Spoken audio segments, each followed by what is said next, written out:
magazine of the screen.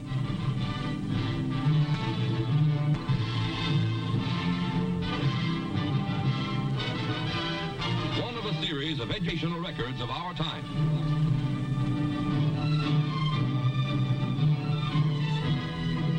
Contributed as a public service by the Detroit News, the home newspaper.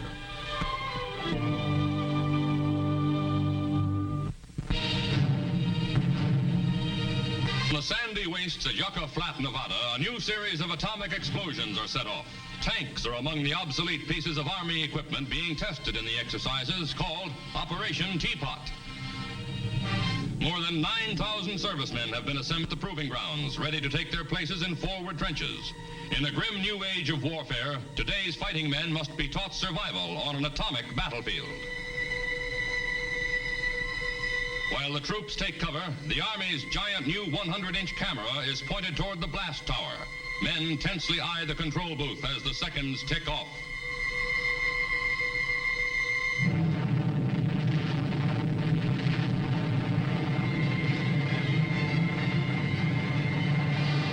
The familiar mushroom cloud snakes skyward, hurling the atom's deadly radiation high into the heavens.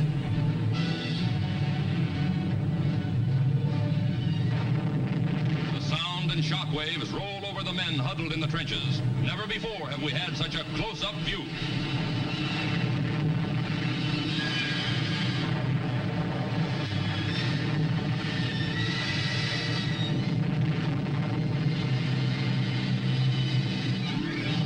Lighting up the desert skies for miles around, the fierce fireball flare is the signal for instant action. Quickly, the men are ordered to leave their positions. The explosion's radioactive fallout is almost as dangerous as the blast itself.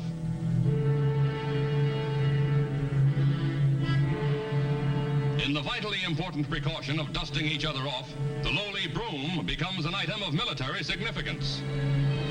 Next, Geiger counters are used to check the troops for signs of radioactivity. Marching out of the shadow of the atom's awesome might come fighting men, symbolizing America's determination to keep strong in a restless world. Nearing completion in a shipyard at Groton, Connecticut, is the world's first atomic-powered submarine, the SS Nautilus. Surrounded by scaffolding, the vessel has been under construction for more than a year.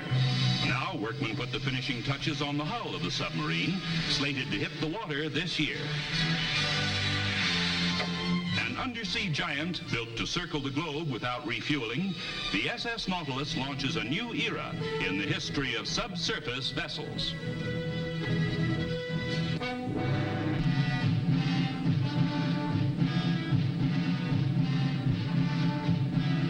Troops in Nevada prepare for an underground atomic explosion, the first ever photograph.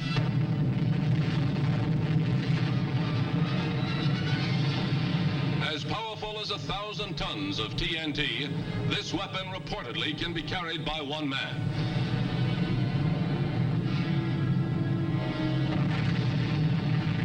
Radioactive debris flies skyward from another underground explosion as a new weapon, the atomic satchel, joins America's arsenal.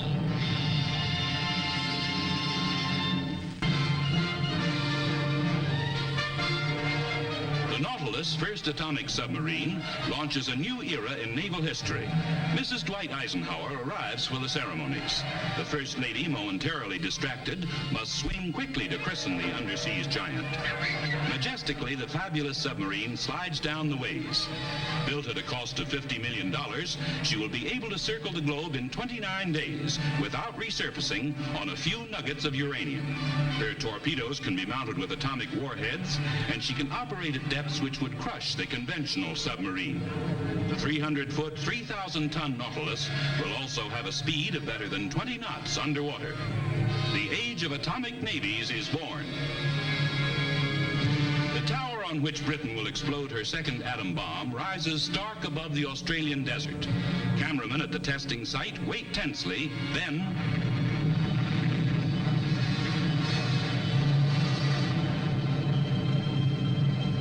Photographed from 13 miles away, the familiar atomic mushroom pours its deadly cloud of radioactive vapor toward the sky. Scientists term the test a complete success, another milestone in the atomic age.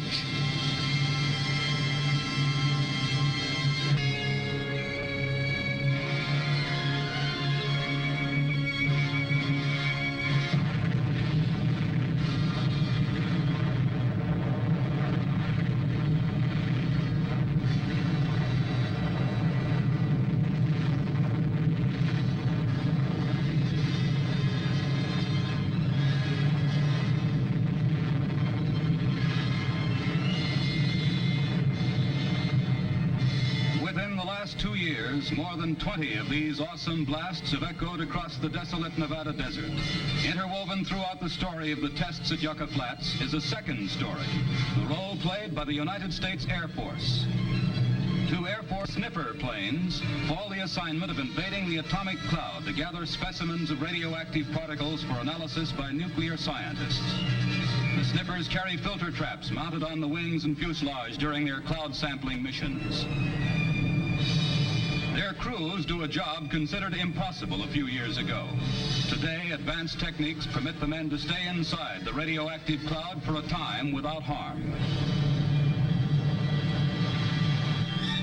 Other Air Force experiments probe the effects of the blinding atomic light on the eyes of aircraft crewmen. Many types of goggles and protective lenses are tested. The volunteers will look directly at the fierce fireball flare of the atomic burst.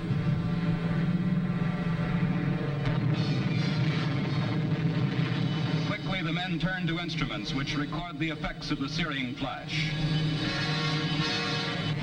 The tests go on. Aircraft, some obsolete, some new, are staked out at various angles from the blast, for we must learn how to protect our fighters and bombers.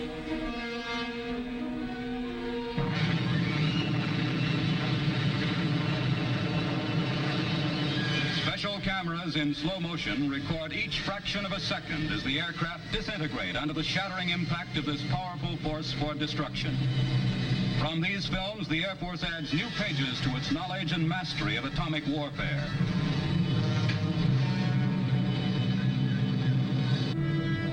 Now, at a closely guarded airstrip, the most dangerous mission of all is about to begin. A B-50 waits to be loaded. For security reasons, the screen must be partially blacked out as an atom bomb is raised into position under the eyes of the supervising engineer.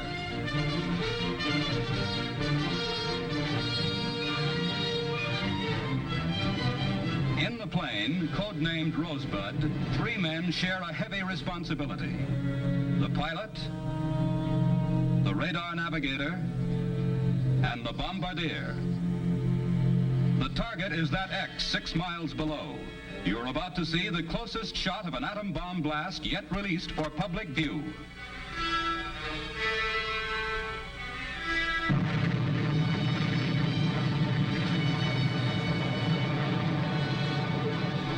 This is the story of America's ever-expanding atomic weapons program. This, within security limits, is the role played by the Air Force.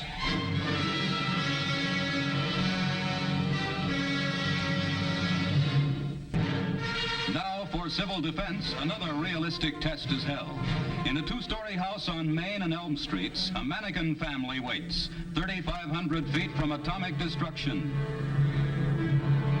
They're lifeless dummies, but to the civil defense officials testing bomb shelters, they could help save lives. A second home stands a mile away. America is seeking through these drills to strengthen home front defenses, for their strength means our safety. Dozens of cars are on the streets of the ghost hamlet in Nevada. And marching to within 2 miles of the blast center, 1,500 GIs take cover in slit trenches, closer to an atomic explosion than any human being since Hiroshima and Nagasaki.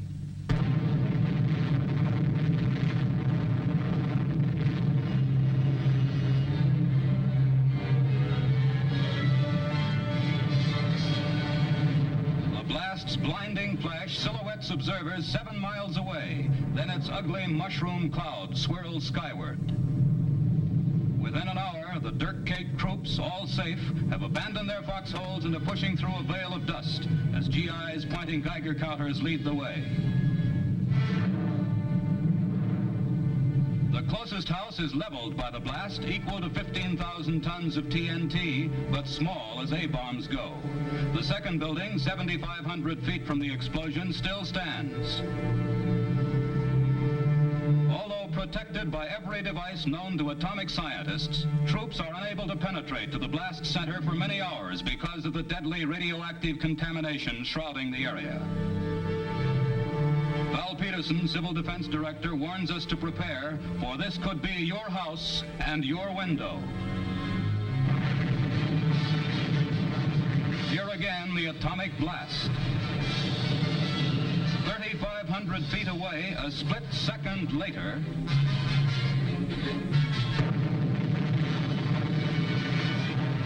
past one of the cars exposed to the atomic fury, a civil defense official finally is able to reach the rubble of the two-story house we just saw topple. Almost unbelievably, mannequins in the basement bomb shelter are found to be unharmed. The second house seems to have suffered comparatively minor damage. Windows have been blown in.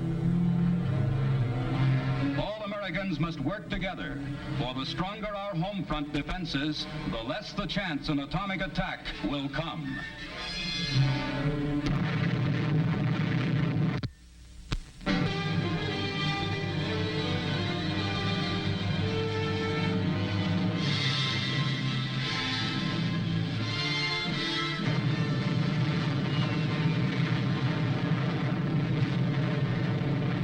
This is atomic energy.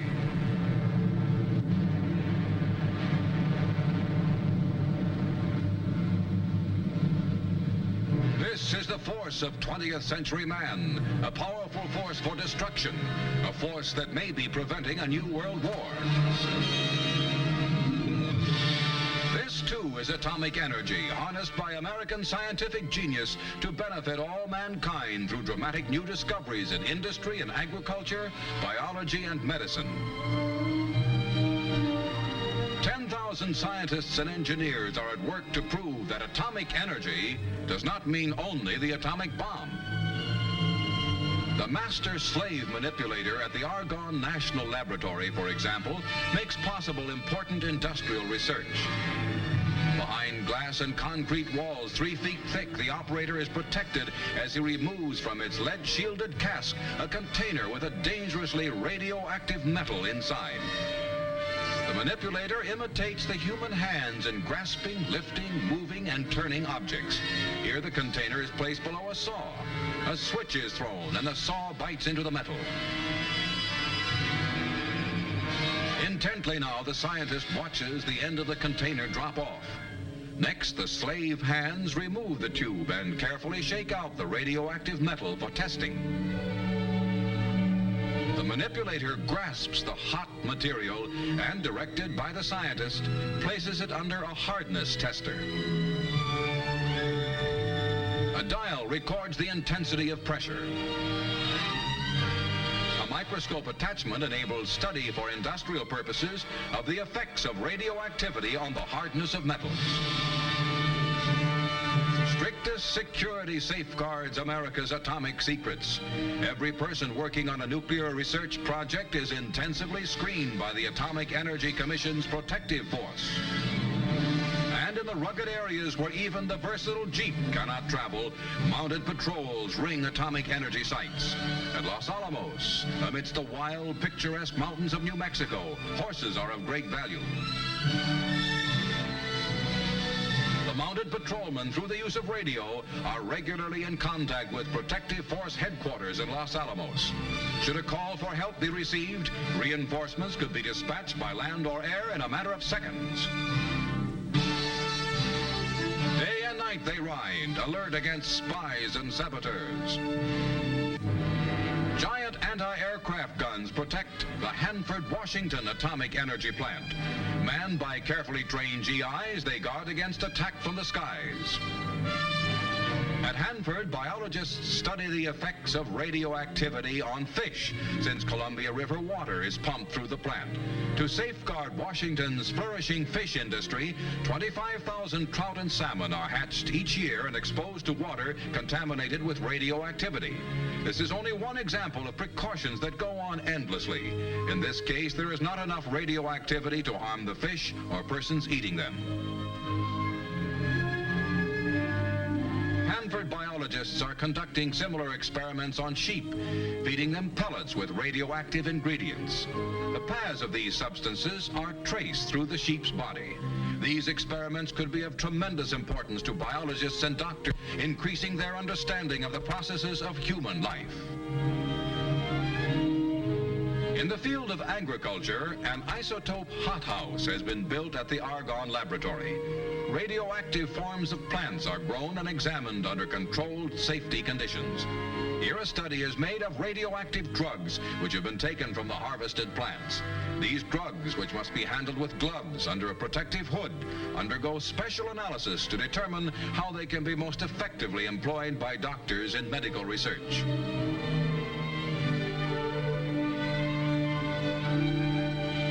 At the Oak Ridge National Laboratory's Medical Division, radioactive liquids are used by Atomic Energy Commission doctors in the fight against cancer, one of the dread diseases of mankind. Shielded by lead bricks, this solution, gallium-72, is an important tool in cancer research. Here a patient at Oak Ridge drinks an atomic cocktail of radioactive iodine in solution and then is placed on an examination table. Next, a radiation counter with a pen attached is lowered into place. The radioactivity in the drink, which has settled in the patient's thyroid gland, puts the pen in motion, drawing a picture of the diseased area. The light and dark pattern of the drawing reveals healthy and cancerous tissues, a milestone in cancer research. These are but a few of the countless peacetime uses of atomic energy. In the years ahead, the infinite power of the atom may provide the force to drive ships and planes, light our homes, and turn the wheels of American industry. And in the fields of agriculture, medicine, and biology, its future is unlimited.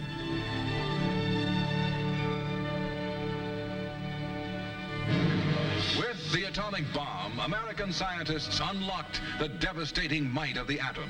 Today, they are engaged in the task of releasing atomic energy slowly, gradually, in ways of lasting benefit to a world at peace in the atomic age.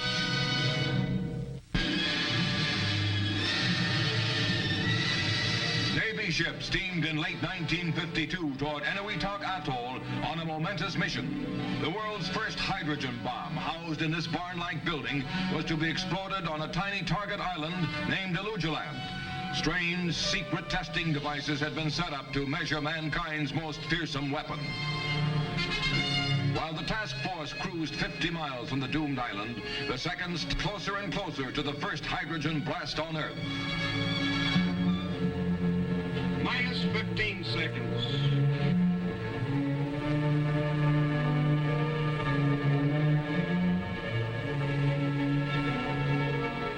Minus 10 seconds.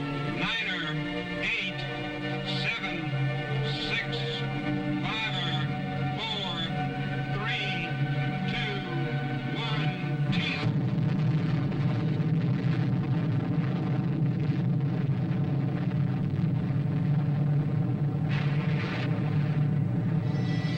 Watch the shockwave as it rolls toward the flagship.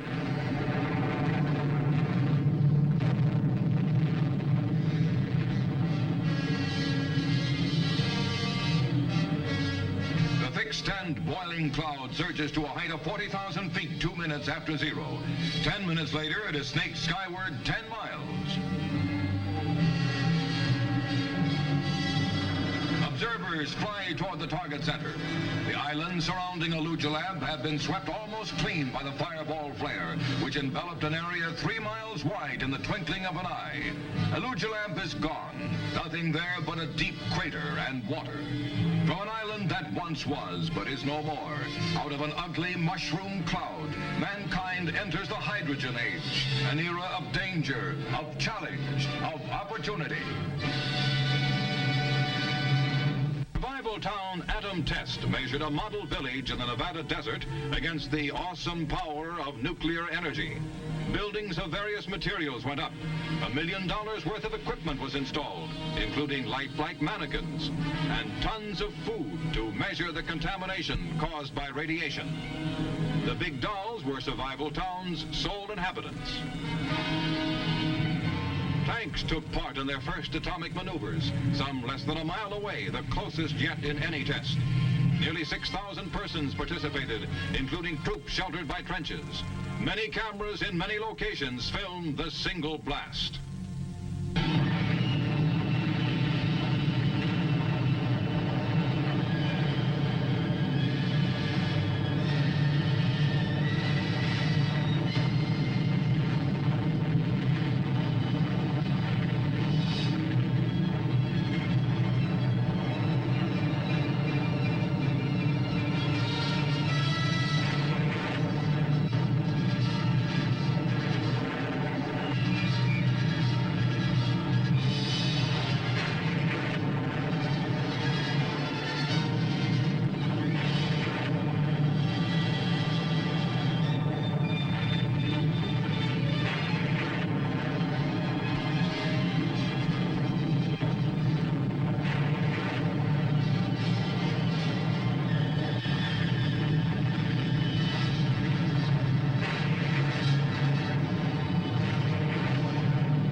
Wreckage in the desert held vital information on how to survive an enemy attack. With Geiger counters to check the radiation, experts assessed the damage. An aluminum building was left a gaping wreck. Concrete or cinder blockhouses weathered the blast best. This one was less than a mile away. Survival Town's electric wires had become a twisted, tangled mass. Demonstrating the importance of civil defense preparedness, the elaborate exercises proved survival is possible, offering new hope to all who live in the shadow of the atomic age.